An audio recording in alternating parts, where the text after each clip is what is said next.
Here we go. Hello, everyone. Excuse me. Hello, everyone. My name is Cheng. I'm an engineer from Netflix. Today, I'm gonna talk about how does Cassandra empower Netflix live events. So a little bit of brief introduction about the team and myself. I'm from the online data stores team. So online data stores, in our team, we operate a few different databases.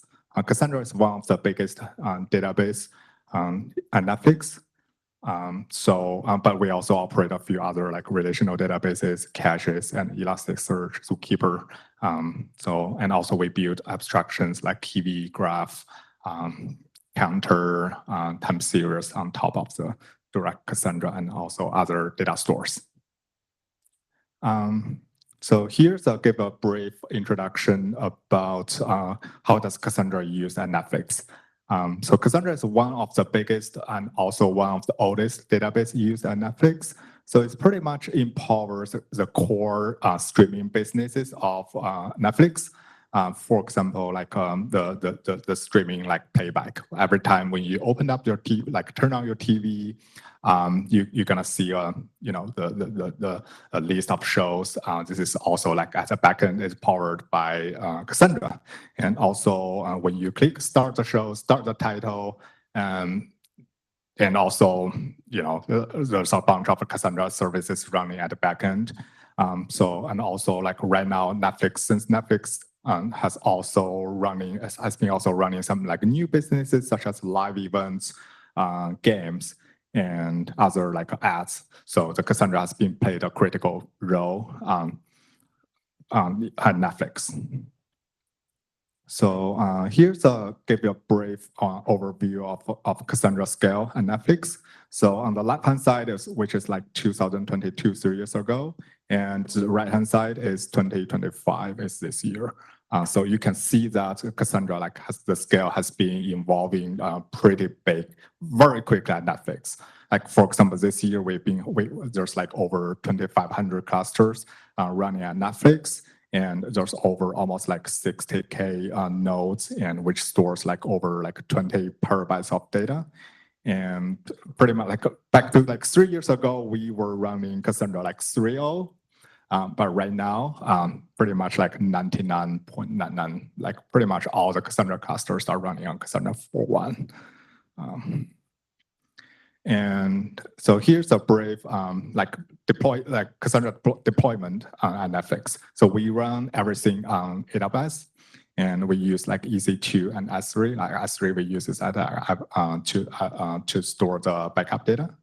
And right now we run 4 regions for the whole Netflix, and for each region we have 3 zones. So that means for each data there's 12 replicas for Cassandra. And on the storage layer, pretty much everything, like 80% of the fleet is running on infamil drive, like i4i, i3en, M6ID, because it's cheaper and it's performance-wise, it's like local disk is better. But we do have about 20% Cassandra fleet running on EBS. So now let's talk about the live. So like Netflix first launched the live events back to March 2023. Since then, the live has been evolving pretty quickly at Netflix. Especially last year, 2024, Netflix launched like the jackpot, we call JPMT, jackpot versus Paul Tyson, which is one of the largest live streaming, one of the biggest live events streamed in the history. And this year, until today, Netflix hosts like over 200 live events already. And it's also been like evolving quickly. Like next year, the Netflix live event gonna expand from the US market to the international, and also like to 2027, the FIFA, the women the World Cup, the football game is gonna be hosted at Netflix. So yeah, so how does Cassandra plays a role for the live event? So Cassandra is part of the streaming, like a stateful services for supporting the live event on Netflix. Some other stateful services include, other than Cassandra, also like Cassandra. Besides Cassandra, there's also EV Cache, which is cache services, and also Kafka. And also give you some like a very basic business domains and use cases for live events. Cassandra, like backend by Cassandra. Like first is encoding services we call unlive origin, which is like encoding decoding services. It is very at a very front layer of live events, so which translate, which encodes the signal on site and deliver to the AWS. And playback is also, as I said, is one of the core streaming services backend by Cassandra. The messaging is the sending notifications to the users, something like 30 minutes before the live event, send user emails, push notifications, say the event is ready, the waiting room is open. So that's part of the messaging, which is also backend by Cassandra. Discovery is to the main goal of the discovery services is to route people, the right people to the right content. Like for example, try to find the people who is interested to a certain live event and display the title on your the homepage. Backend, like for Cassandra, there's over at least over 100 Cassandra clusters supporting the live events. So what is the challenge here? So why we care about the Cassandra for live? What should we do? So nature for the live traffic, if you compare with the static traffic here, you can see that at Netflix the traffic has been very stable. Which is kind of like back and forth, like a batched traffic. Very predictable, very highly stable, highly predictable. However, live is bring like a very unique challenges. One challenge is the traffic become very bursty and very spiky. So that means we need to prescale and the Cassandra fleet to give extra buffer for Cassandra to absorb this elevated traffic. What is the challenge here? Like why prescale Cassandra is a challenge? First of all, it takes time. Like for example, for Netflix, if it takes about a week, at least a week to prescale the whole Cassandra fleet to the desired state because it needs to move data. Number two is it's kind of like cross-team, cross-functional. It's not straightforward. For example, we need to talk to the traffic team to know what is the projected traffic for the next live event, and we also need to manually estimate, like translate this traffic to the cluster size. And also after that, we need to talk to the compute team to confirm and secure the capacity and also reserve capacity from AWS as well. And also we need to talk to finance to get financial coverage. So as you can see, that's the most of challenges coming from, there's like a lot of human toil and a lot of like manual work, coordinations, and also, which also means the resilience is a problem because we are humans, we kind of make mistakes. So, and especially for the live events, if there's anything we overscale, it's pretty much like it's a money issue. But however, if we underscale, it's gonna impact the Netflix, the live, the performance. So what do we do this year? How we solve the problem? So at Netflix, this year we've been forming a few different, we call virtual teams, to build toolings to automate this process. So here, just give a high level overview about the innovations we built this year. The first one is called Moment Store. which stores the live event metadata. For example, the event ID, start time, end time, but most important thing is the traffic. So for us, as a Cassandra team, we know as an operator, we need to know how much traffic compared, like how much traffic for, say, for the next live event. So that's most important. And next question is, next innovation we built, tooling we built, we call workload fact store, which is kind of like catalog service and Netflix. So the fact store stores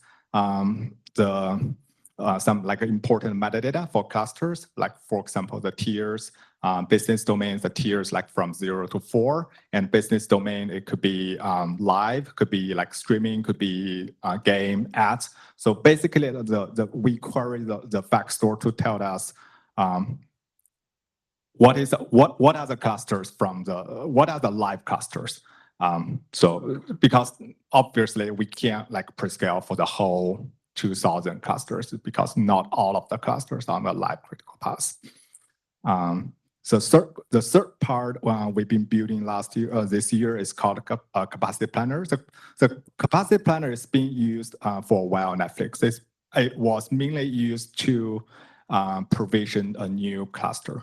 Like for example, the main role for the capacity planner is to translate from the traffic that is there, like WPS, RPS, size, whatever, the traffic pattern, the traffic shape to the cluster. Like say, given this like 1,000 RPS, WPS, what is the desired cluster size? Like for example, 100 I4I or like 200 M6 ID, something like that.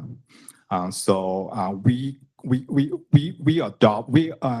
extend the capacity planner to translate from the traffic, the live traffic, to the cluster shape. For example, say for the next live event, Netflix gonna expect to receive 2x more traffic. So what does it mean for the Cassandra fleet? So the capacity planner just like translates this 2x traffic to the desired size. Like for example, say for this 2x traffic, does this Cassandra clusters, can this Cassandra cluster hold the traffic?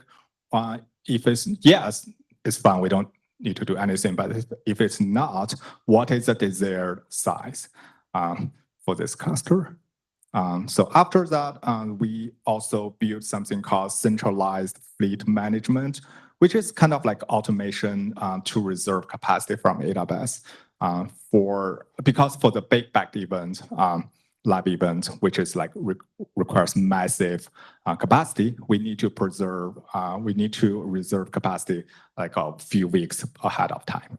So this centralized fleet management is the main role is to evaluate capacity and mainly to reserve capacity from AWS. And the last but not least is we call orchestration workflow, which is kind of schedule, like automate this scale up and scale down automatically. So yeah, I hope this is like, it's like highly simplified demo. So we built like end-to-end workflow using Temporal to glue all the innovations together. So the result is previously everything was like manual process, but right now it's just like fully automatic.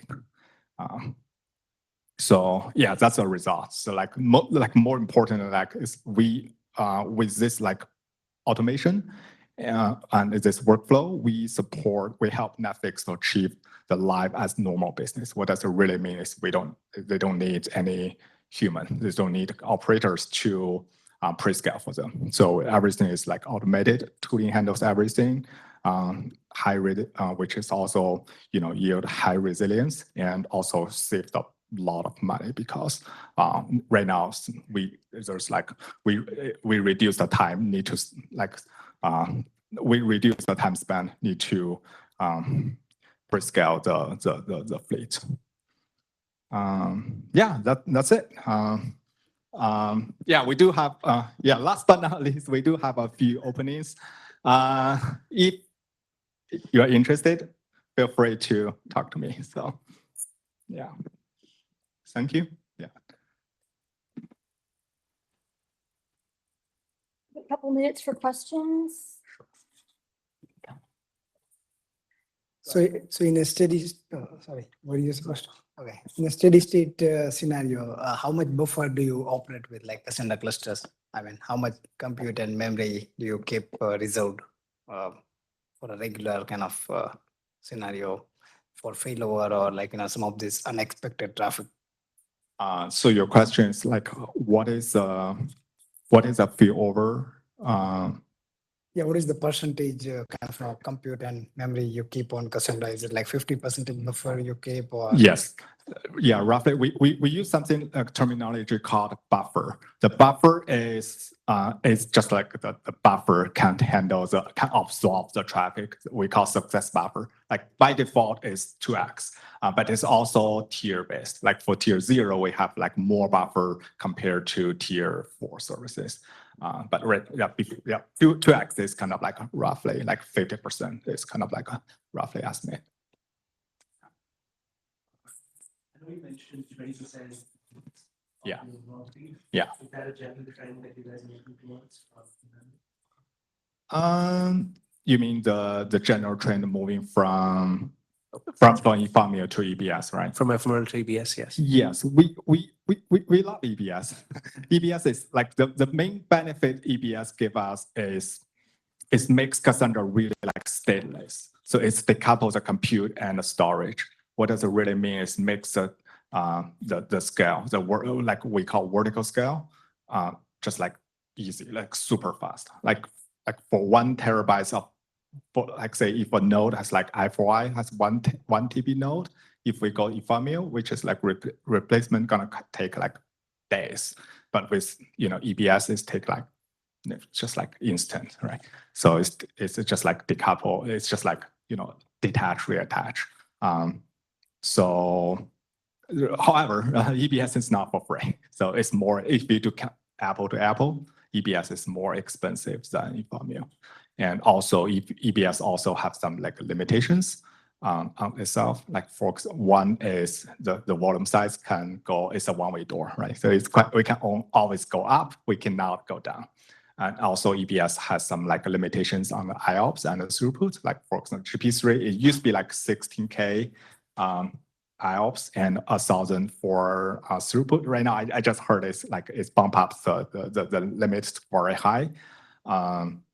Yeah, but it does has a limited throughput and IOPS compared to ephemeral. That's for some use cases we have to go with ephemeral. So makes sense. Thank you.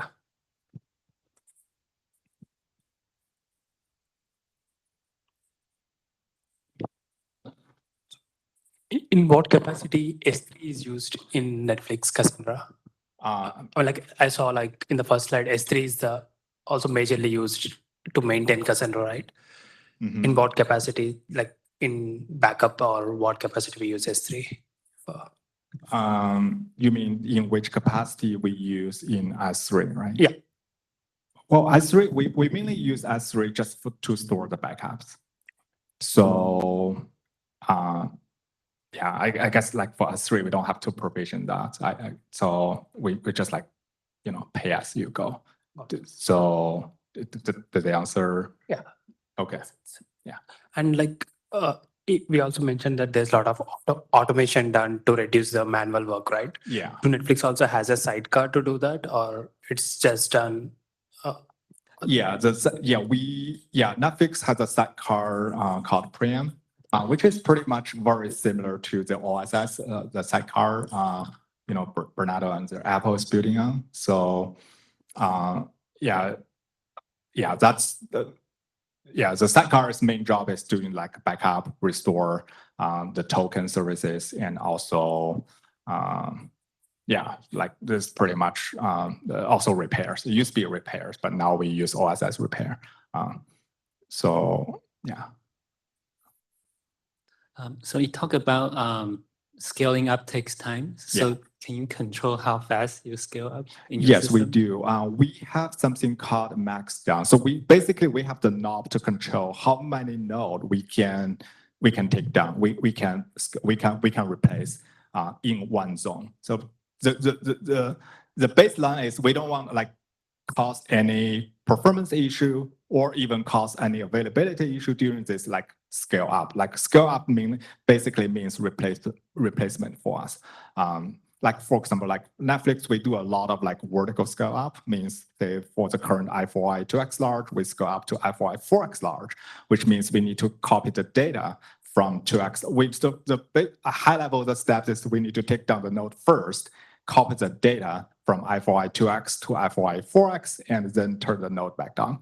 So that means we can't like take the whole cluster down and copy the data. So, but we do, but technically we can turn down the entire zone at once, which would not cause quorum loss. But as an operator, like we do, like most of the time we just take half ASG, like half zone down for the replacement. That's kind of like a maximum rate we do. And do you do scale up or down during the live event? No, we don't. That's like why we need pre-scale, because like the scale itself is it's very heavy. It's like we need to move the data. It's risky, and it's actually cost more problem. Like it's got burn more, like stress more on the cluster. So that's why we need to pre-scale before the live event, let it sit, and scale back, like scale down after the event.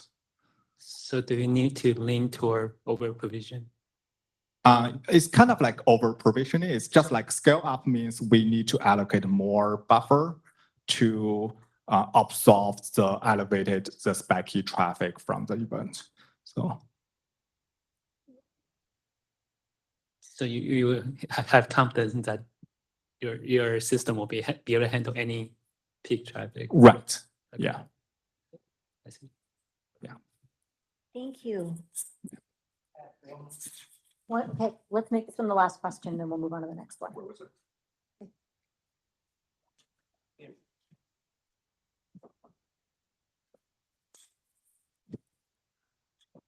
So for the service that transform like the traffic to the cluster size, is it 100% like rule based, or do you guys also leverage AI, or even to forecast the traffic?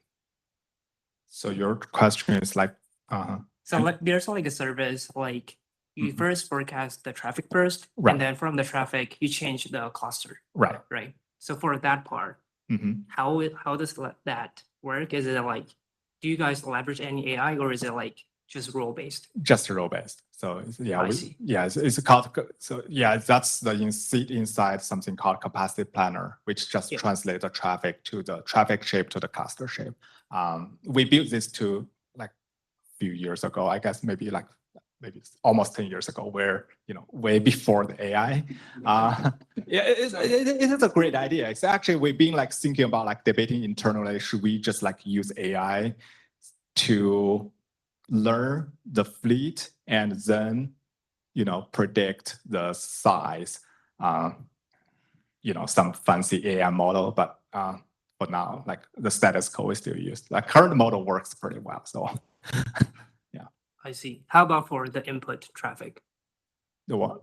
The input, because like the input of the capacity planner is the forecasted traffic, right? Yes. That is also just based on human Oh, analyzing. that one is that part is like there's like team, like centralized team called traffic engineering team.